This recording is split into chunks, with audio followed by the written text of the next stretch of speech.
Assalamualaikum warahmatullahi wabarakatuh. Perkenalkan, nama saya Riman Raisa dengan NIM 1908101158.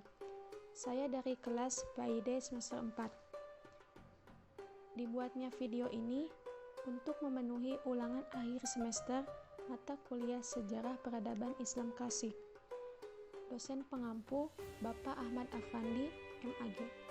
Di dalam video ini akan membahas mengenai dinasti Fatimiyah dan dinasti Aghlabiyah.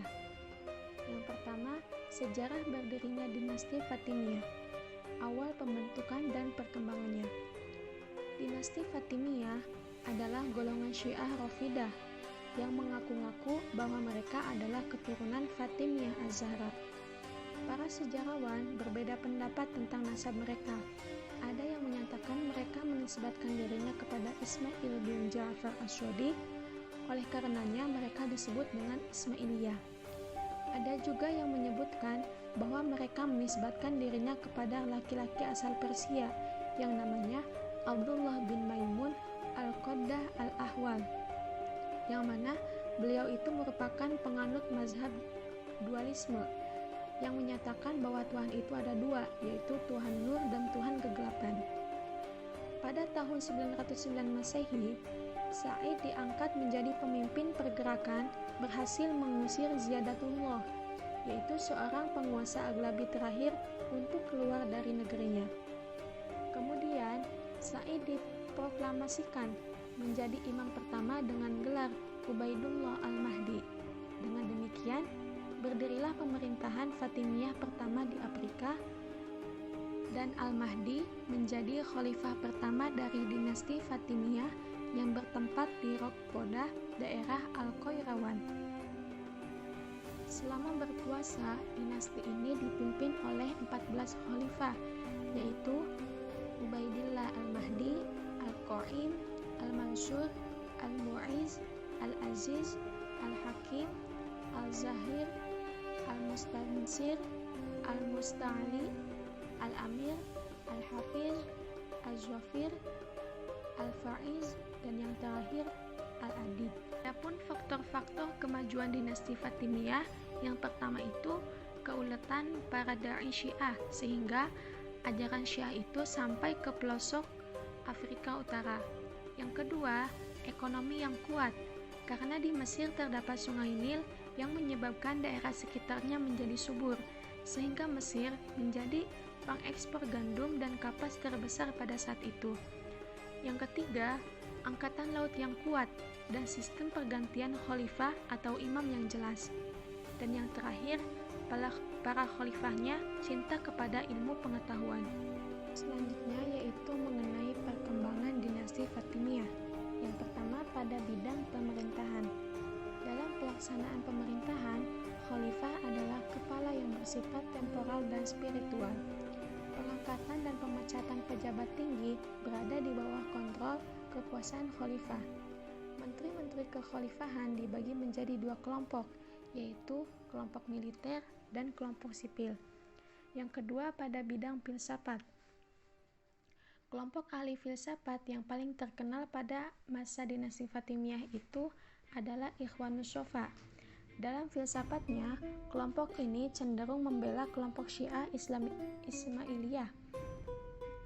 Dan kelompok inilah yang mampu menyempurnakan pemikiran-pemikiran yang telah dikembangkan oleh golongan Mu'tazilah, terutama dalam masalah ilmu, agama, pengembangan syariah, filsafat Yunani.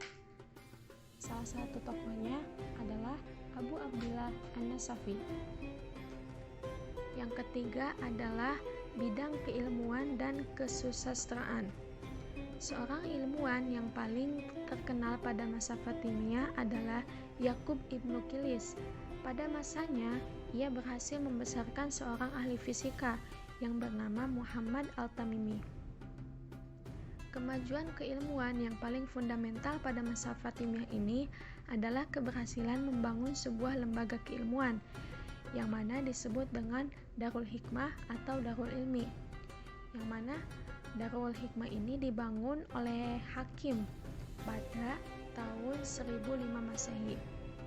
Pada masa Al-Mustansir terdapat perpustakaan yang di dalamnya berisi 200.000 buku dan 2.400 ilmunited Al-Quran, yang mana merupakan bukti besar kontribusi dinasti Fatimiyah bagi perkembangan budaya Islam. Yang keempat, bidang ekonomi dan sosial. Di bawah Fatimiyah, Mesir mengalami kemakmuran ekonomi dan vitalitas kultural yang mengungguli Irak dan daerah-daerah lainnya. Hubungan dagang dengan dunia non-Islam dibina dengan baik. Di samping itu, dari Mesir dihasilkan produk industri dan seni Islam yang baik. Mayoritas Khalifah Fatimiyah berpola hidup mewah dan santai. Dinasti Fatimiyah berhasil mendirikan negara yang sangat luas dan peradaban yang berlainan semacam di dunia timur.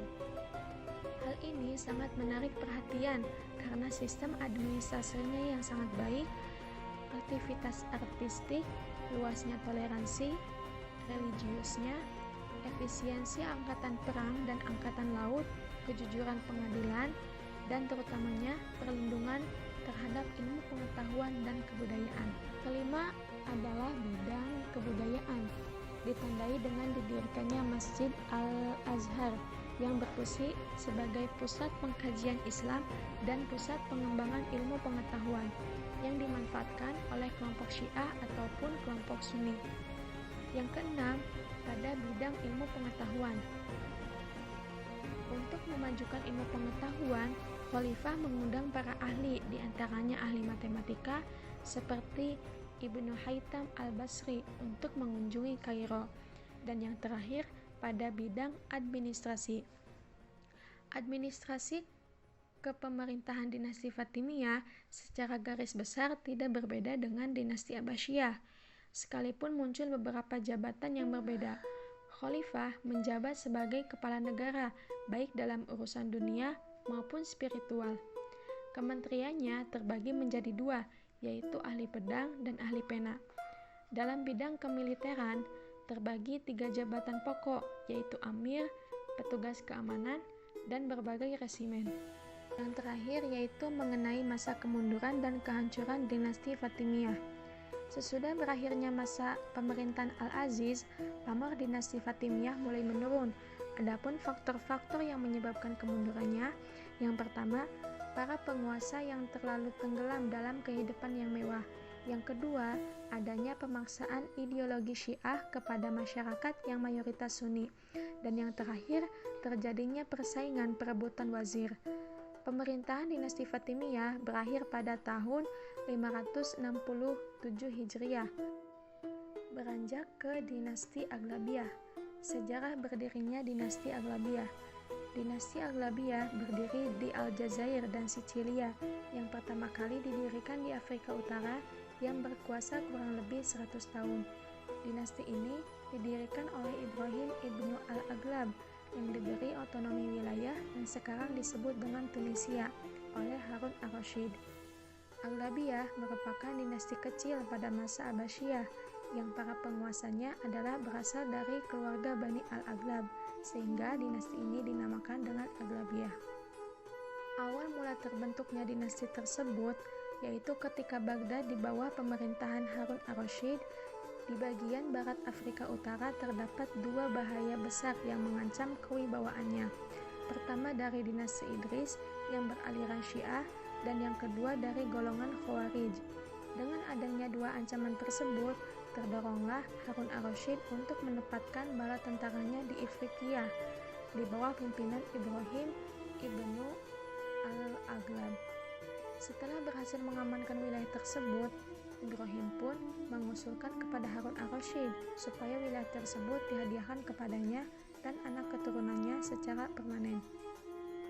Adapun para penguasa dinasti Aghlabiyah, yang pertama Ibrahim I ibnu Al-Aghlab, yang kedua Abdullah I, yang ketiga Ziyadatullah, yang keempat Abu Ikal Al-Aghlab, yang kelima Muhammad I, yang keenam Ahmad, yang ketujuh Ziyadatullah, yang kedelapan Abu Ghosanik Muhammad II, yang kesembilan Ibrahim II, yang kesepuluh Abdullah II, dan yang terakhir Ziyadatullah III. pada masa dinasti Aghlabiyah. Pemerintahan Aghlabiyah pertama berhasil memadamkan gejolak yang muncul dari Khawarij barbar di wilayah mereka. Kemudian, di bawah Ziyadatullah I, Aghlabiyah dapat merebut pulau yang terdekat dari Tunisia, yaitu Sisilia, dari tangan Byzantium pada tahun 827 Masehi.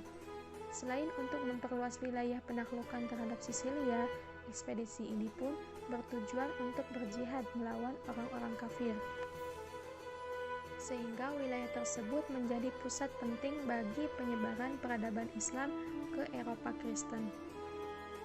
Karena tidak tahan terhadap serangan berkepanjangan dari pasukan Aghlabiyah, maka bandar-bandar Italia termasuk Roma, maka Paus Yohanes terpaksa minta perdamaian dan bersedia membayar upeti sebanyak 25.000 uang perak per tahun kepada Aghlabiyah. Di samping itu, suatu armada bajak laut dikerahkan sehingga membuat Aghlabiyah unggul di Mediterania Tengah dan membuat mereka mampu mengusik pantai Italia Selatan, Sardinia, Korsika, dan Mediteran ALP. Peninggalan dinasti Aghlabiyah. Selain keberhasilan dalam ekspansi wilayah, di bawah kekuasaan Aghlabiyah terjadi perubahan yang penting. Di antaranya, kawasan yang dihuni oleh orang Kristen yang berbicara menggunakan bahasa Latin berubah menjadi penganut Islam yang menggunakan bahasa Arab. Dinasti ini berhasil membangun kembali Masjid Agung Qairawan dan Tunisia. Menara masjidnya yang merupakan warisan dari bentuk bangunan Umayyah merupakan bangunan tertua di Afrika. Oleh karena itu, Qairawan menjadi kota suci keempat setelah Mekah, Madinah, dan Yerusalem. Qairawan juga merupakan pusat penting munculnya mazhab Maliki, tempat berkumpulnya ulama-ulama terkemuka seperti Sahnun yang wafat pada tahun 854 Masehi, yang mana beliau merupakan pengarang dari Mudawwanat, kitab fikih Maliki. Karya-karya para ulama pada masa dinasti Aghlabiyah tersimpan baik di Masjid Agung Qairawan. Perkembangan dinasti Aghlabiyah. Yang pertama, pada bidang politik dan militer.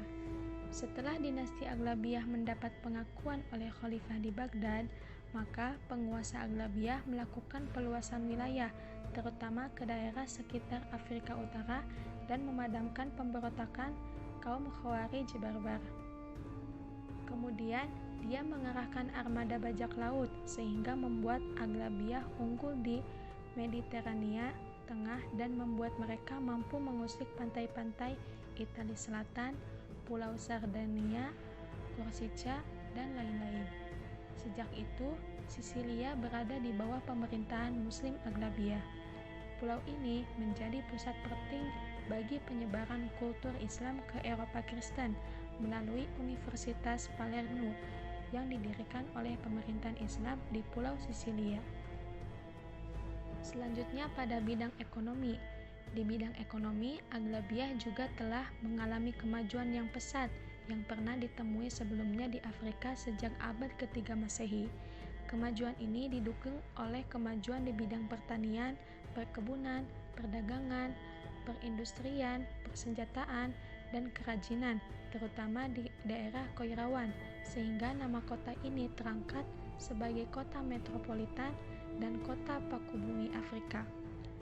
Aghlabiyah di bawah Sultan Ziyadatullah membangun kembali Masjid Agung Qairawan dan Sultan Ahmad membangun Masjid Agung Tunisia.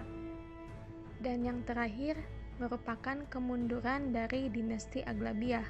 Pada akhir abad ketiga, posisi dinasti Aghlabiyah di Ifriqiyah mengalami kemunduran dengan masuknya propaganda Syiah yang dilancarkan oleh Abdullah al-Syiah atas isyarat Ubaidillah al-Mahdi, telah menanamkan pengaruh yang kuat di kalangan orang-orang barbar. Kesenjangan sosial antar pengusaha Aghlab di satu pihak dan orang-orang barbar di pihak lain telah menambah kuatnya pengaruh itu dan pada akhirnya membuahkan kekuatan militer. Pada tahun 909, kekuatan militer tersebut berhasil menggulirkan kekuasaan Aghlabiyah Sekian, terima kasih. Mohon maaf apabila terdapat kesalahan kata ataupun pengucapan. Wassalamualaikum warahmatullahi wabarakatuh.